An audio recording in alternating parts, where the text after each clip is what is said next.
Good story Hindi. रूप और गुण। रूप और गुण में से किसी एक को चुनना हो तो आप किसे चुनेंगे? जीवन में रूप के महत्व को कम नहीं आंका जा सकता, पर वही सब कुछ नहीं होता। जब बात गुणों से तुलना की हो तो रूप का पलड़ा सदा ही हल्का रहता है।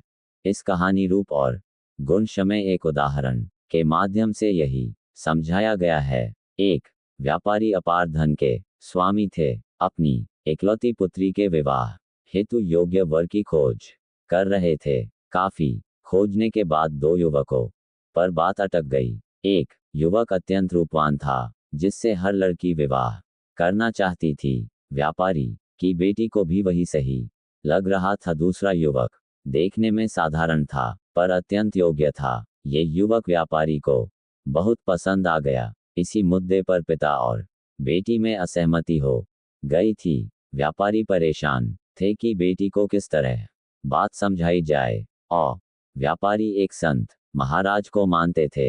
संयोग से वे पधारे हुए थे और शहर के बाहर आश्रम में ठहरे हुए थे। व्यापारी बेटी समेत उनके पास गए और सारी बात बताई। संत ने कहा कि तुम्हारी समस्या का समाधान मैं कल करूँगा। कल तुम दोपहर में कन्या समेत मेरे पास आना।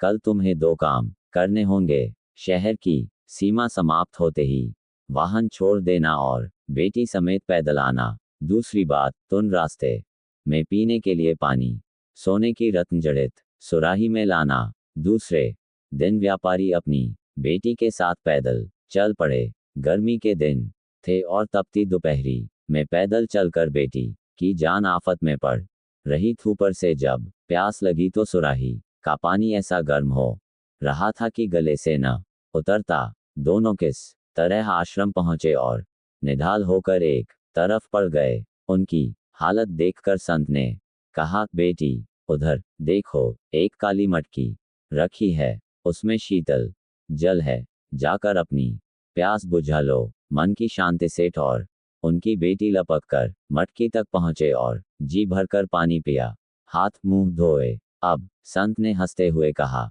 देखा बेटी, सोने की सुराही कितनी सुंदर थी, पर जान में जान आई इस काली मटकी के जल से। यही अंतर है रूप और गुण में। जीवन यात्रा बड़ी लंबी है, रूप की आयु बहुत कम है। आयु के साथ रूप घटता जाता है, पर गुण बढ़ते जाते हैं।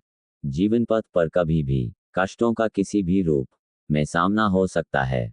उस समय गुण काम आते हैं, रूप नहीं।